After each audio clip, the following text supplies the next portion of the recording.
Good morning. Good morning. We're glad to have you here and taking part into this project. Bill, would you please give us your name and spell your last name, and then we'll get started with this. My name is William M. Atkinson, Atkinson. And where did you go to high school? Sometimes it's good to start with that, and that brings us right up to your entry into the military service. I went to high school in Havana, Kansas, a small town in Montgomery County, and graduated in May of 1944. Very uneventful high school career. There were only, I think it was 8 or 9 starting out. 6 graduated in '44. A couple of them dropped out. Then in '44, I knew that I was going to be drafted because there was no question at that time. Everybody that could walk could be drafted. So I looked around for some place that would be a little better than cannon fodder, and I tried to join the Army Air Corps, but they said that this little bone formation on my leg was, if it was all right in 6 months, it would be okay, but they wouldn't accept me now. So I knew in 6 months I'd be in the Army, and kept looking and joined the Merchant Marine Cadet Corps in December of 1944. Went to Pass Christian, Mississippi. At that time they had basic training in San Jose, California, Pass Christian, Mississippi, and Kings Point, New York. And the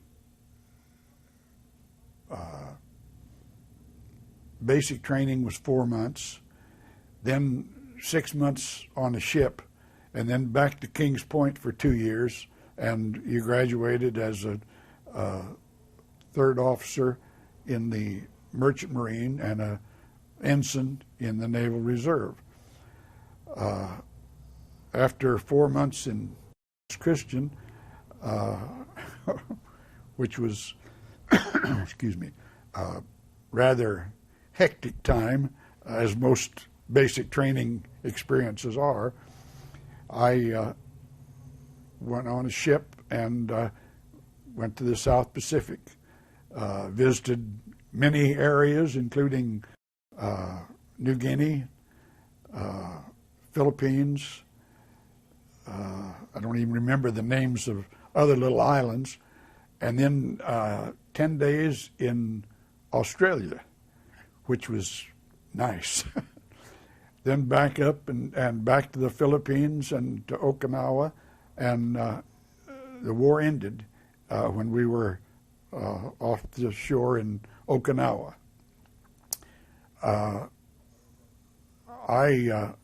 Being an old farm boy from Kansas, I don't remember having been in anything bigger than a rowboat until I went in service. And for some reason, I could never get accustomed to the rocking and rolling of these ships. And most people, within a week, they're used to it. I carried a bucket with me all the time for every time, and when I got to dry land, I'd hug that land.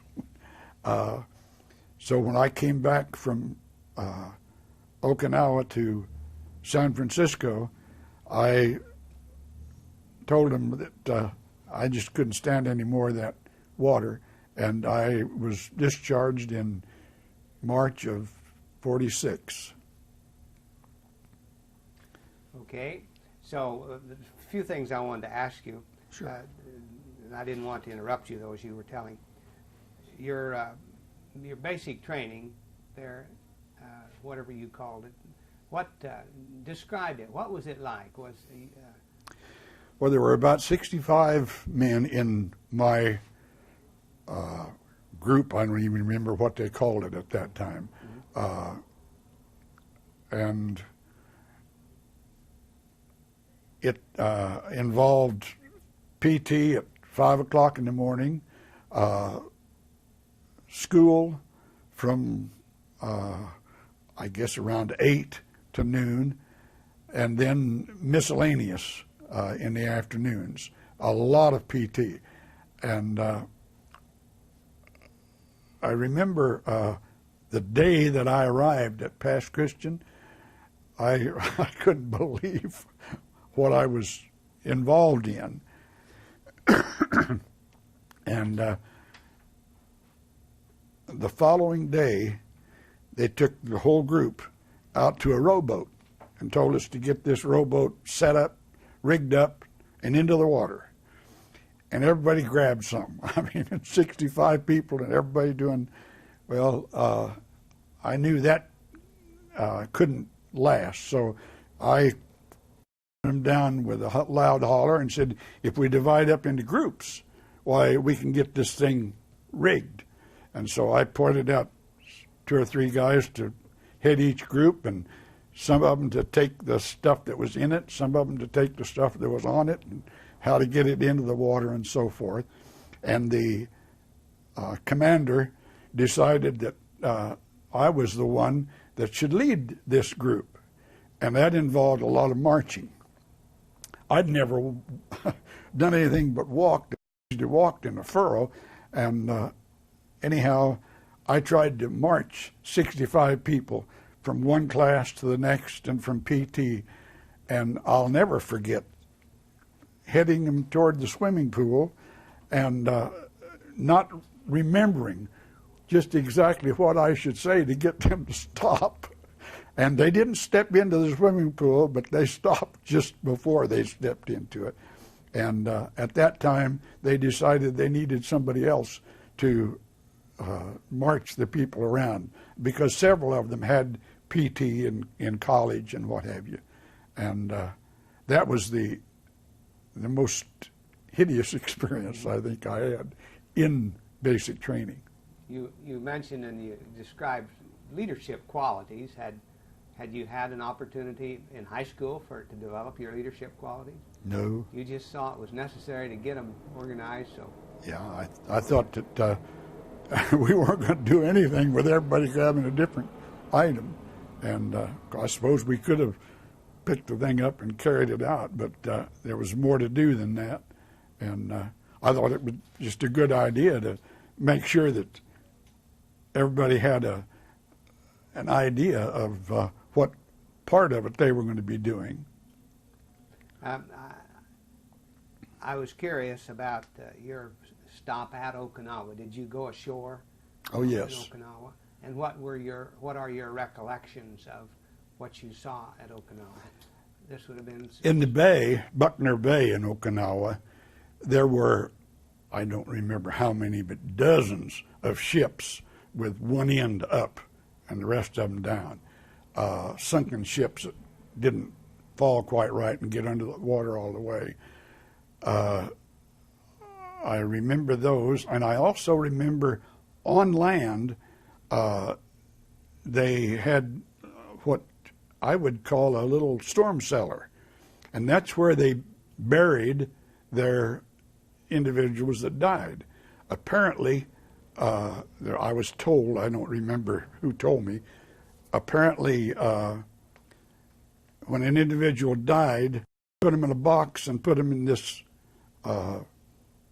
cave, and basically that's what it was, a little storm cellar like, and they were there for so many years, and they dried up, and then the bones, I don't know, they just kind of crumbled, and then they'd take them out of the box and reuse the box and put them in a vase like, and a rather ornate vase, and they were there for another so many years, I don't remember how many, 14 or something, and then they'd take them out of that and spread them on the land to refurnish the land. I always thought that was a logical thing to do, different from all our little cemeteries back here. Did you stop at any other islands in this period of time that you would want to recall? Well, in the Philippines, again, both times I was there, I'll never forget all those ships that were sunk in and around the Manila Bay and Buckner Bay and Okinawa. That was the main thing. And I'll also never forget walking down the street in Manila, and this young boy, probably 8 or 10 years old, kept grabbing on my arm, "Sell your watch, Joe. Sell your watch, Joe." I had a watch that it didn't even keep time, or wasn't right twice a day, like it would have been if it had stopped. But I pushed him off. No, that was my watch. I'd got it for graduation. And he kept telling me, "Sell your watch, Joe. Sell your watch, Joe." And I started to push him where he can look down, and he had a roll of bills that would have choked a cow. And I said, "Son, you just bought my watch." And that I remember specifically. This little kid with all that money. Where the money come from, I don't have any idea. And what money was it? It was U.S. currency. U.S. currency. Yeah. And he was a little Filipino boy. But see, they used U.S. currency at that time in the Philippines. Excuse me. Sometimes people who were in the service at this time had the opportunity to pick up trophies and things. Did you do that? Did you turn the tables and say to the little boy, "Joe wants"? Yeah. I picked up in Manila a M1, I think it was the nomenclature. It was carbine. Okay. And I had it with me on the ship until I got to the 3-mile limit. And they come around and make sure everybody realized that any weapons would be confiscated. And you would be in hot water for having that weapon, and in personal weapons, that is. And so I pitched it over the side. And other than that, I had no, I started to bring back a vase deal like they had in Okinawa. They had them for sale there, and I thought they were beautiful and would be a good memento. And I bought one with a lid on it and all. And when I got the duck out to the ship and started climbing up this Jacob's ladder, the ship was rolling, and it rolled out, and I went out with it, and it rolled back in, and I was hanging on and had the 2 pieces in each hand and crashed up against the side, and I had 2 little bits of it left. So that's what happened to my my final resting place, I guess you'd say. Yeah. Both of those were a disaster. Well, this wasn't the end of your military career, though, right? So right, we need no. to move into phase 2. Okay, I got out of in '46, went to school and taught, got married, and my wife and I were both teaching. And when Korea came along, I went back in and went into the Air Force. And I spent some 14 years in the Air Force. And then because of rank restrictions, I'd been in grade for about 12 years. And nobody, people with 16, 18 years service, been in my same grade. So I heard about the Army offering warrant status for investigators in the Air Force. I was in the Office of Special Investigation in the Air Force, and this was basically a civilian job. Wore civilian clothes all the time. You were with the military, but you had no military problems like KP or any of the duties like that. So when I heard about the possibilities of warrant status in the Army, I applied for it and got it. And my last 6 years in the Army as a CID investigator. Okay. So during those years, earlier years then, was it 14, did you say? In the Air Force? In the Air Force. Yeah. What duties, locations did you have? I was a investigator with a special agent with the Office of Special Investigation. And at that time, this was in the early 50s, earlier in about 48, 47 or 48, the Army Air Corps had a base at Wright-Patterson, Ohio, and the commander of that post was knocking down. Exactly how, I don't know, but he got in a lot of trouble. And the local investigators knew about it, and they'd write it up and send it forward, and it'd get to his office, and he'd file 13 it. And apparently it went on like that for a while, and someone told the FBI about it, and they got involved. And at that time, they decided they needed an independent investigative service. So they took the number 2 man out of FBI and made him a major general with no prior military experience. And Carroll was the first commander of the Office of Special Investigation. And when I went back, or when I went back in the Air Force, you filled out all the paperwork and took the tests as what you'd be most suited for. And the individual said, would you like to be an OSI? And I'd never heard of it. What's OSI? And he said, I don't know what it is, but they wear civilian clothes all the time, and it looks like a good deal. I said, why not?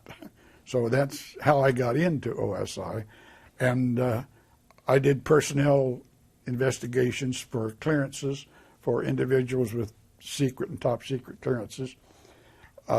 They did all of the counterintelligence and criminal and personnel investigations in the Air Force. In the Army, it was divided into criminal investigation and CIC for intelligence. But in the Air Force, it was all one group. What? I did have, pardon? Go ahead. I did have one experience in Alaska. There again, at that time, we were anticipating being attacked or attacking Russia, and we anticipated losing Alaska. So we were involved in building caches and training people to help our pilots coming back that were shot down or run out of gas over Alaska to get back to the lower 48. And we built caches up there and stocked them. We trained the postmasters, the teachers, whoever was out in these little interior towns. I had the area south of Nome and west of the mountain range, and involved with Good News Bay, Platinum, Mountain Village, Anvik, McGrath, Bethel, a lot of these little towns out there, and went out every month or so with some type of training or visiting with the individuals out there and keep them aware that we were still interested in them. Would you describe one of these caches, and did the pilots have maps as to where they were? They were all marked on the maps, and normally it was if it was mountainous or with a lot of trees, they put them up in trees so the bears couldn't get to them, and they were just big boxes made out of the timber there, and they had everything from food to weapons to radios. That was another thing. We did a lot of radio work for teaching the individuals how to use the Angry 9 with the hand crank generators and all. We didn't have all this outlandish equipment that they have now. basically and it was so top secret that not only could you not talk about it, my wife couldn't even take me to the office. She could take me to the road and let me out, and I could walk down the half mile to our compound. But and we weren't to say anything about it to anybody in connection with, because it was top secret. I left there in 55, and within 6 months it was declassified. They gave all the stuff in the caches to the local people that had been working with them, and it was completely done away with, because by that time we had these ICBMs that they didn't worry so much about getting back a pilot, because they didn't have a pilot to go. Some of the caches were out in the flatlands, tundra.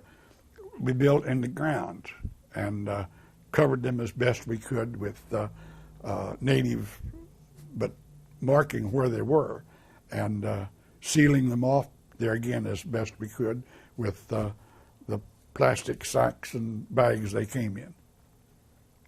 That's a very interesting story. I'm glad you told that. Can you think of other, of course you're going to get a videotape of this and your grandchildren might like to watch it. Do you have any other investigations or other duties that stick in your mind that are as interesting as the last one you just told? Well, when I came back from Alaska, I went to lie detector school and became one of the OSI's lie detector examiners, and was assigned in Denver, and the individual that was assigned in Taiwan, his wife went off a rocker or something. Anyhow, they transferred her back to Fitzsimmons Hospital, hospitalized her, and they brought him back. And he was the polygraph examiner over there. And so they tapped me to go to Taiwan in 25 days, I think it was. It was an emergency, get him there.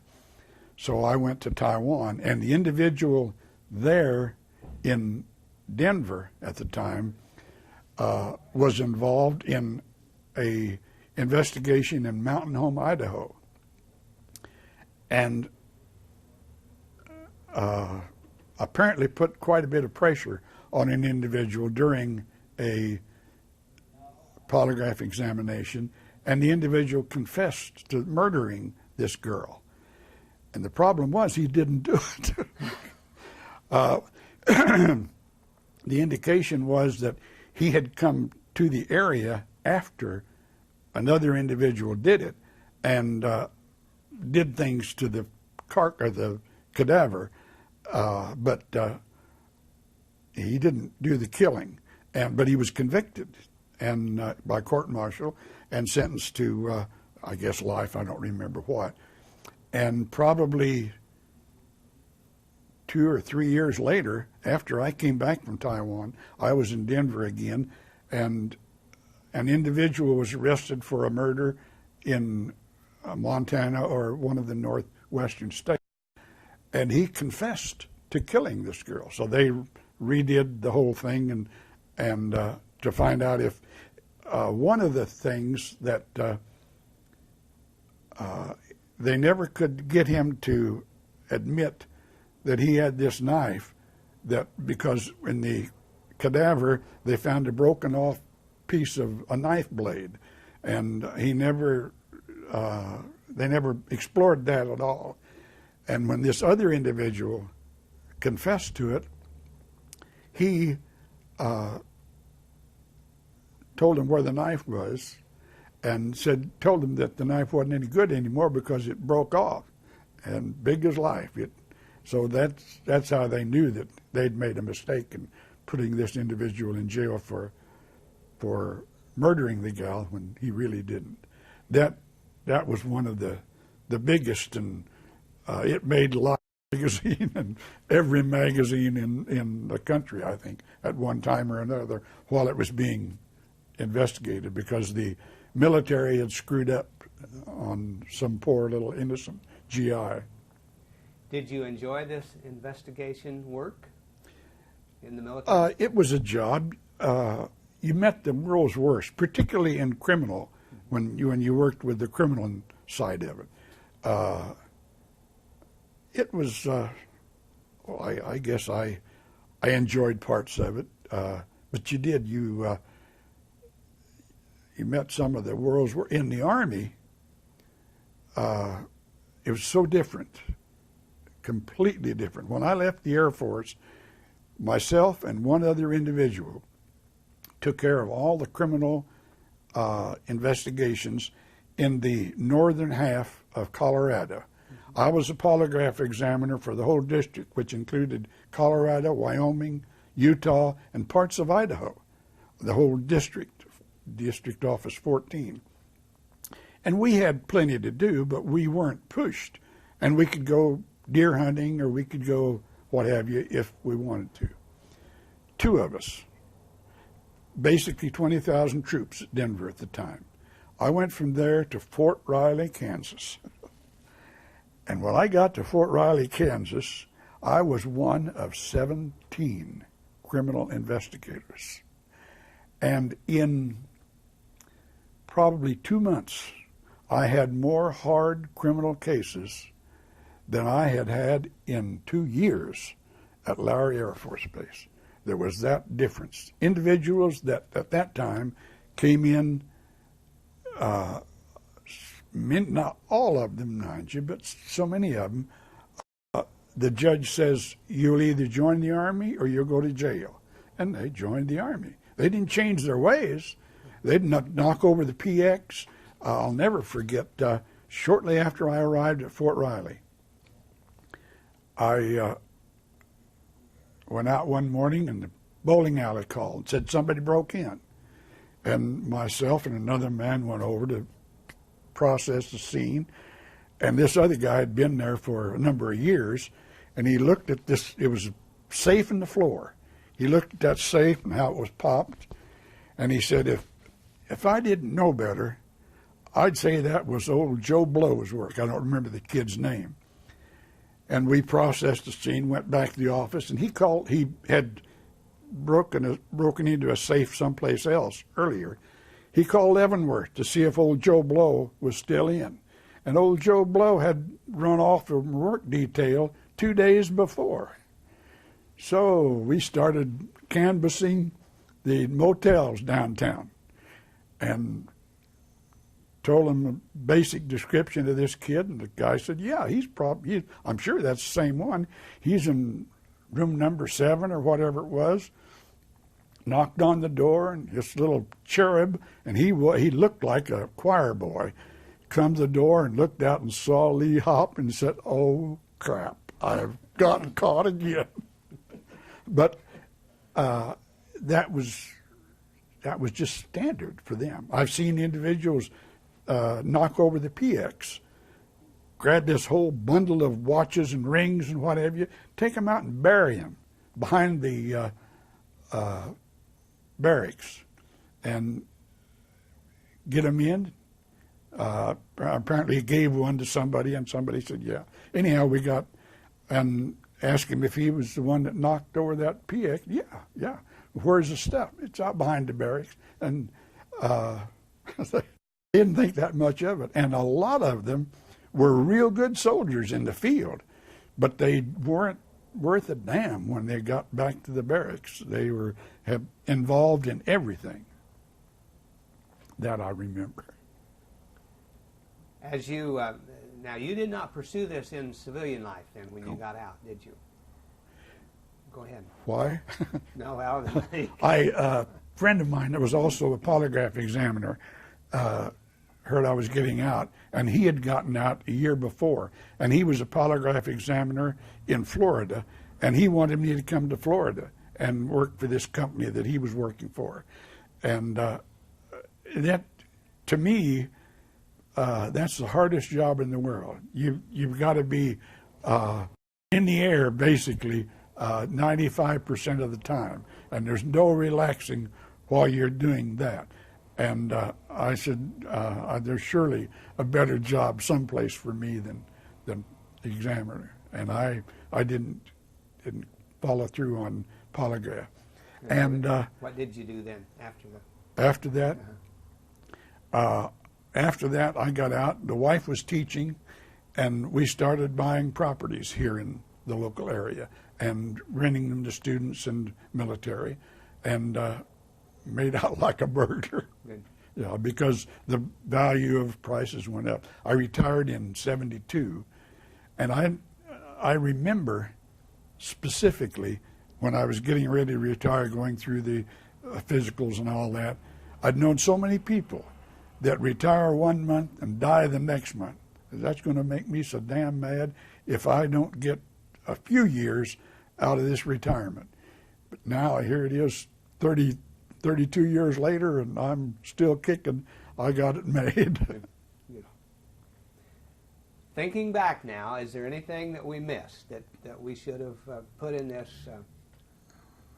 life which started? Probably, but I don't know what it is. I remember being from a little town in Kansas. We had blacks. I think there were 2 blacks in the community and 1 black in school, not in my grade, but in school. And I'd never associated really that much with blacks. And when we took the ship from Pascagoula, Mississippi to New York, I guess, to load the ship. I was an Indian cadet, and I didn't have anything to do with the deck. But anyhow, we got to New York, and we had a few days in the New York area. Went to Radio City Music Hall, big buildings everywhere, sidewalks twice as wide as our streets, and people not giving a damn about other people. People laying bleeding on the sidewalk, and other people in these crowded sidewalks stepping over them, not trying to find out if he could help or anything. I thought that was ridiculous. Also, I went to Coney Island, and these little cars that one person could sit comfortably in, hooked up to the ceiling for electricity, and you bumper cars, they call it. And me and the deck cadet were playing with those, and a beautiful fur jacket, just a gorgeous lady came in, got in one of the cars, and a black sat beside her in that same car. And they weren't really that big, but they were able to get in. And I couldn't believe that was happening. It didn't offend me particularly, but I'd never seen anything like that before. And that I remember specifically about our visit to New York. Going through the Panama Canal, I remember going up with the water flow and passing through, and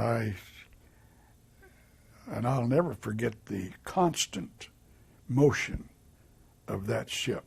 I've seen that ocean just like a sheet of glass, not a ripple anywhere except where we were cutting through it, and still that old pitch and heave and my trusty bucket. You certainly have seen a lot. Any of those places you yearn to go back to, or have you gone back to any of these places? Yes, I went back to Taiwan on assignment. It was completely different than where I was when I was there. And they say you can never go back. They know what they're talking about, because it's not the same. I was in Vietnam twice, 2 different times, tours, and went from Vietnam to Hawaii. And it was, if ever anything was stepping out of hell into heaven, that was it. It was great. Hawaii was as near perfect as any place could be.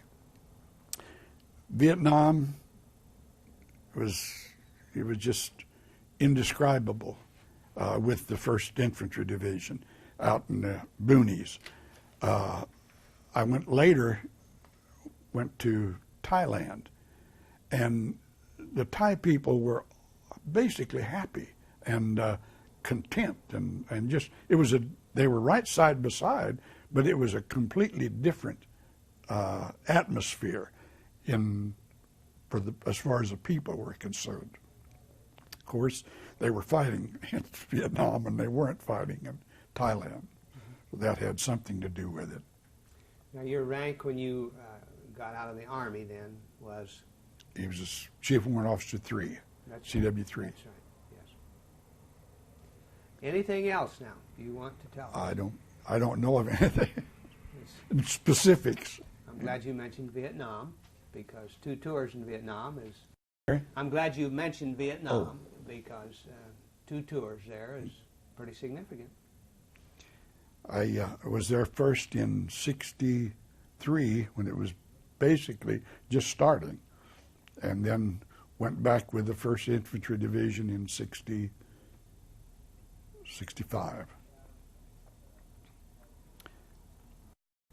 Well, thank you. Got away. Appreciate your telling us your very interesting story.